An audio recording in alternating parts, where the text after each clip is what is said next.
It's winning time. Welcome back, everyone, as we are here to break down Season 2, Episode 2, titled The Magic is Back, as the team is struggling to find their rhythm with the return of their star point guard Magic Johnson. Meanwhile, Dr. Bus looks to rekindle his own magic with an old flame.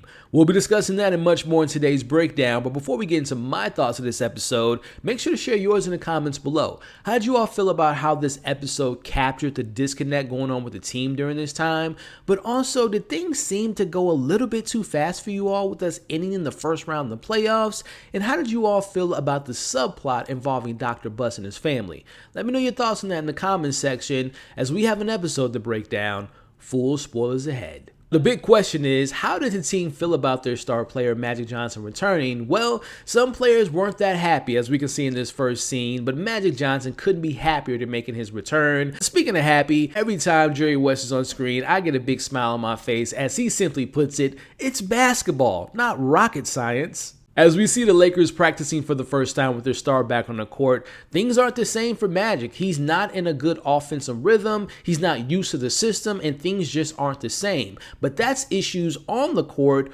Off the court, we see in the locker room with the jokes and the banter where normally he's able to jump right in, but he's even a step behind with the guys in the locker room. So the magic is definitely missing on the court as well as off the court. Now, we're a month out of the playoffs and Coach Westhead has to make a decision. Will he stick to this new system that he created, or will he revert back to their old ways so that their star point guard can get right back into rhythm? Now, as a sports fan, you see this happening all the times where teams and their key players end up getting injured and they have to come back. And it's tough, especially if the team was clicking while they were gone, which in that case, this episode really highlights how a star player being gone for a long time and having to be implemented back can really rock the boat. And I thought that this episode captured that perfectly. Now, in reality, you might be asking, was Magic and the team really this out of sync? Well, according to Magic Johnson's 1983 memoir, he struggled both physically and emotionally on his return. He describes feeling like an odd man out of the situation with his fellow teammates, discovering that the guys had new inside jokes. Now, for their part, the Lakers talked enthusiastically to the press about Magic's return, but behind closed doors, frustration really grew. Pat Reilly and Magic both described the situation in their memoirs. In various accounts, as the contemporary reports, Magic teammates admit to resenting the oversized emphasis on both the press and the front office on Magic Johnson's big return. Now, we saw in this episode, Norm was especially frustrated. With Magic being sidelined, he had an all-star caliber season, racking in a league high in assists. Now, he would have to move aside to share the ball handling duties, and this made the situation very uneasy on the court as well as off the court. Now, cut back to Jerry West coming to the coaches with a player who could not just win them one championship, but the next 5, and that is David Thompson, aka Skywalker. As Michael Jordan described himself as the whole meaning of virtual leap began with David Thompson. Now, David Thompson was introduced in the Hall of Fame in 1996, and this high jumping highlight reel is one of only 8 players to score 70 points or more in a single NBA game. Even Hall of Famer Bill Walton described Thompson as Michael Jordan, Kobe Bryant, Tracy McGrady, and LeBron James all rolled up into one. So yeah, if you're Jerry West and this guy was available to join this team, you have to look at this lineup of Magic, Thompson, and Kareem. Yeah, that's a scary team. But it comes with a cost, and that involved them trading their reliable point guard Norm Nixon, who again at that time was playing like an all-star where Magic was sidelined. As we see, Coach Reilly stands with West on making this trade, but Coach Westhead doesn't want to rock the boat because he has these guys gelling so well at this time. The question I have for you all in the comments is, if you're familiar with that Lakers team during that time, would you have made that trade? Personally, I think I would have pulled the trigger, but let me know your thoughts in the comments section. But also, taking a note on all these decisions being made in this episode, particularly by Coach Westhead, we see that Coach Reilly wasn't always in agreement with that, but he always stood by his side regardless. We'll be talking about that a little bit further in this breakdown. Meanwhile, while all that was kind of going on, we see Dr. Buzz shares his dreams with Claire about his honey being on his mind, and we'll talk about that a little bit later. We see the Lakers getting ready for the next game, and the media is all in the frenzy because Magic is making his return, as they question him on how the Lakers feel about him making his return and what adjustments they have to make. As we see him answering the questions with a smile on his face, but you'll notice his teammates are a little bit uncomfortable with the situation because, in all honesty, it's unnecessary attention and it's a distraction from taking away from the game and then winning the games of basketball. As we see the slogan "Magic is back" is being worn by fans, even though Magic appeared to not want this to be seen, it was a little bit too late. Now, after 45 games, he's officially making his comeback, as coach wants him to think of one word when he's on the court, and that's suave, meaning easy. He wants him to take it easy, having no pressure, but will Magic Johnson listen? I want to backtrack a bit because in reality, yes, the hype was real during this time. The Lakers sold Magic Johnson's big return in a very major way because they had to. Despite a winning record in Magic's absence, the team's ticket sales were down. Only 2 of the 22 home games sold out while he was injured. So indeed, Dr. Buss was intending to capitalize on his star's grand return. He even changed the date to make sure that he returned at the Forum. As part of the Magic is Back campaign, Magic was welcomed to the team by a sold-out crowd and this over-the-top fanfare, including the t-shirts that we saw in this episode. Back on the court as the Lakers take control in the first quarter, which is coming to a close. Still no Magic on the court, but we see Coach Reilly talking to Coach Westhead that he's made his point as we see him substituting Magic in for Norm. Now, you can clearly see that Coach Westhead was not comfortable with his decision, but he did it anyway. As Magic is excited to get back to playing ball, unfortunately, his very first play is a turnover. Now, while these events did happen, a little bit of it was true, but a lot of it was actually made up for dramatic purposes for the show. For example, in reality, it was said that Coach Westhead was actually seen holding back tears when he saw Magic making his return, and even Kareem joined the standing ovation when we saw Magic hitting the court. So a lot of love was being shown in reality for Magic Johnson's return. Magic was extremely rusty when he made his return, and Magic Johnson did throw the inbound pass off of a Nets player's head, and he also made some other turnovers. He missed his first couple shots, but in the second period, he actually scored 9 points and started to drive on the floor, started going to the paint, and he actually went 4 for 12 in that actual game. Now, the episode didn't show this, but in the fourth quarter, Magic made some big plays down the stretch. He assisted Norm on making a 15-footer to close out the game, and the Lakers won 107-103, and Magic's final stat line was he had 12 points and 11 rebounds in only 24 minutes. So it wasn't a bad game as this episode made it out to be, but I know why the show did that. But back to the show, as all of the media pressure only wants to focus on the bad things during this win, as they point out the lack of chemistry on court, which is now getting into Magic Johnson's head. Now, I absolutely love the conversation between Pat Riley and Magic because this is a great example showing how Pat was really able to connect to these players because he was a player at one point as well, so he can understand what they were going through. As we see the discussion about not acting like Magic, but actually being Magic, but more importantly in this scene, he knows that Magic Johnson's knee was 100%, but he promised to keep this a secret. Man, I'm telling y'all, as a fan of basketball and sports in general, you hear this all the time, how athletes coming back from a major injury, they are not just concerned about getting back in the rhythm and getting back into the flow of things, but the most important thing is they have to find their confidence. That's the hardest part about coming back from an injury. So I thought that this scene in this episode in general did such a great job of showcasing that. Going back to just the reality of the situation, did Magic really suffer from this kind of identity crisis of his confidence? Well, back in 1992 when Magic Johnson released his other memoir, he surely did have some issues. In this memoir, he describes the physical aspect of being very difficult, not only getting back in shape, but it was the mental of it all, losing his confidence in his own body, as he recalls being afraid to play aggressively as he did before the injury because he was afraid he was going to re-injure himself. As we cut to seeing Coach Reilly in the gym with Magic Johnson as he's rebuilding his confidence, and in reality, this actually did happen. Coach Reilly became his sensei in this situation. In 1983, Magic Johnson talked about how Pat Riley helped him get back into form. They were doing drills, exercises during practice. According to Magic, Riley pushed him to the breaking point. Magic said that Riley volunteered to help him finish his rehabilitation on his injured knee. They would go into practice as if it was the real games.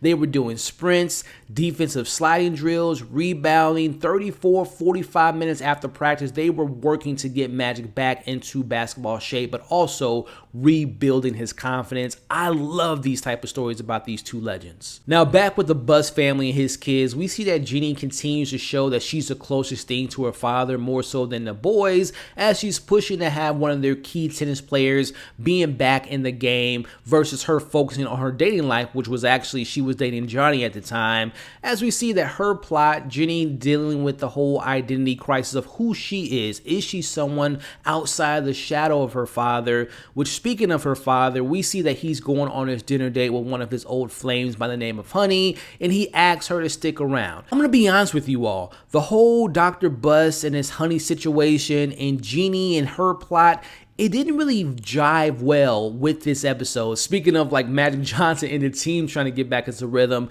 the flow of those scenes to me just kind of didn't fit as well as the other stuff. Now, I understand they're setting up stuff and subplots for these characters, but compared to everything going on with the Magic and going on with the team and the injury and the trading, all that stuff to me was just so intriguing. But this subplot, Jeannie and Dr. Buss and Honey, just didn't fit well to me personally. But let me know how you all felt about all that. It wasn't the most, but every time we would cut to them, I felt the momentum kind of slowed down compared to the other stuff in this episode. Which, speaking of that spicy stuff that I enjoy, we got some trading rumors going on with Nixon telling a journalist who is definitely instigating the situation, telling him he heard about the rumors of David Thompson. As we see, Norm definitely does a big no-no, which is a team rule in a lot of sports, is keep things in the locker room, but he unfortunately tells this reporter that Magic Johnson will be forgotten about in 15 years. Now, in reality, did Norm really talk this type of stuff to the press?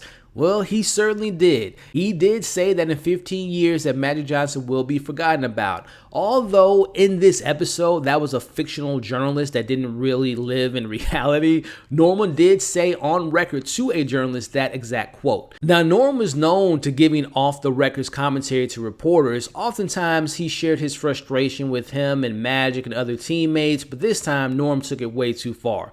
The published article sparked a media feud between Magic and Norm, which we know the press loves to eat that stuff up. Now, back to the show, we see the trade deadline is closer, and Coach Westhead went to the Nuggets game to scout Skywalker, but he has concerns about how he might fit into the system, but he also fears that him and Pat might lose their system that they just created because they have to adapt to Magic's return. Now, we see Pat Reilly briefly mentions the previous coach of the Lakers, which was Jack McKinney, and how he felt like Jack wouldn't allow his ego from stopping him to making his trade. But Westhead still isn't 100% comfortable with making this move, so he asks Pat Reilly a very simple question, and that is, will Magic Johnson's knee hold up? Which Pat tells him that it will, and Westhead goes ahead and makes this trade happen at first. This is a huge moment because we know as an audience, Pat Reilly clearly lied. He knows that Magic knee isn't 100%, and Westhead really did rely on his trust, which comes into a little bit later in this episode, which we'll talk about. But I will mention, do talk about Jack McKinney briefly in this episode, once in this scene, a little bit later on the plane. I do personally wish that there was a little bit more depth with that conversation, because we know Coach Westhead probably felt a certain way, like he was competing against Jack after replacing him. So I wish that the show would have spent a little bit more time on his insecurities about replacing Jack McKinney in this particular episode. We get a quick scene, but a very important one nonetheless, as Magic and Pat are practicing, but Magic still isn't 100% ready, but Pat reminds him that he's always ready, especially when it counts the most. He says that Magic is one of those guys that when you need that big shot in the fourth quarter when things are on the line, you want Magic to hold the ball in his hands and to take that final shot, which is very important for a little bit later in this episode. As Wes is just about to make his move and make the trade happen, he lets it slip out in front of Coach Westhead that Magic is excited for the move, which unfortunately upsets Coach Westhead because it's that moment. It's that fear that he had that Magic was running the team, but also his position as a coach is being undermined by this whole situation. He pulls a move that surprises Jerry West as he vetoes the trade because he doesn't want the team to think that Magic Johnson has that type of power over people's position on the team and that roster during that time. time, as we get a very heated battle of a word exchange between Wes and Westhead, and we see that Jerry West gets very personal in this exchange, but Coach Westhead stands his ground and he demands that they kill this deal and that he promises to take the team all the way. Man, this is the stuff I love about this show. Yes, I love seeing the basketball scenes of the Showtime Lakers when they're on the court because it is truly magical. But at the same time, I love seeing these behind the scenes type of moments. It's so intriguing, it's so entertaining, but more importantly, the acting is so believable in these type of scenes. Now, just in case you all were wondering, did the Lakers really think about trading their point guard Nixon? Well, they certainly did. The Lakers front office was keen to trading Nixon to the high-flying profile player David Thompson, and the full story is even wilder than this show actually portrayed. In his autobiography, Westhead outlines his opposition to this trade. Though West wanted to trade Nixon for Thompson to give the team the best guard tandem in the NBA, Westhead felt that Norm was essential to the flow of his new system. He also liked Norm because it went against Magic's rising ego. As a result, he put a halt on the trade and insisted on investigating further. According to Westhead, he did fly out to Seattle and bought a ticket to see the Nuggets play the Supersonics, and he was in disguise to see this star in action. Meanwhile, with his front office and head coach at odds, Dr. Buzz did indeed talk to Magic about this and got some advice from him, and sure enough, Magic was all in for the trade, telling Buzz that he thought the trade would actually benefit the team. When Westhead learned of this, he vetoed the deal, but not without fallout. As we wrap up the episode with the first round of the 1981 NBA playoffs, as we have the NBA defending champs Lakers going against the underdog Houston Rockets coming off a very subpar season, this should be a breeze for the Lakers, right? But unfortunately, we see the Lakers lose their first game in a shocking loss, 111-107. We cut to game 2 with tensions at an all-time high, and we see the team is falling apart at halftime as Cooper and Kareem have to step in to make Norm and Magic apologize to each other and take it a step further and hug each other as things seem to work as they win game 2, 111-106. Coach Westhead learned some very important news as they fly back to Los Angeles, as that same reporter that was instigating with Norm is doing the same thing as he's stirring the pot, as he tells Westhead that it was a great move to allow Pat to work with Magic on practice with his whole knee situation. He brings up the trade rumors as we see Coach Westhead didn't know anything about this. As his trust in his assistant coach and his pal Pat Reilly is now in question, we see that Coach Westhead pulls Pat aside and they have a very heated conversation, which is unfortunately overheard by the team. And not only are the coaches at odds now the players are starting to be at each other's throat again, which leads us into game 3, fourth quarter, 15 seconds left, and the Lakers are down 87-86. As Coach Westhead calls a timeout and lays out the plan, and the plan is Magic get the ball, give it to Cap, or give it to the other options, which none of those options included Magic because he doesn't want him to play hero ball. Until Pat goes to Magic and tells him, like he told him in the gym, he's that guy, he needs to take the shot. As we see, the seconds are ticking away, the options appear to be open, but unfortunately, Magic takes that advice from Pat Reilly and takes matters into his own hand, and he shoots a shot, but unfortunately, it's an air ball, and the Lakers' hope to repeat as a champion is now over. Now, what actually happened in the game? So in reality, Magic Johnson did airball in the final seconds of the game, which did cause the Lakers to lose in a certain extent, right? You don't always blame a player for one play, but that did happen in reality. But the thing that I thought was so interesting when you parallel what happened in reality, just that last year, Magic Johnson was the hero. He won that game when they played the 76ers, paralleling that to after having an injury and now coming up short. That's such an interesting about the psychology of a player of being a hero 1 year and being the one that they blame for losing in the game and not having them go back to the championship. So really interesting stuff going on there with Magic Johnson. And I wish that show would have maybe put a more emphasis on maybe cutting back and forth from him winning the game versus the Sixers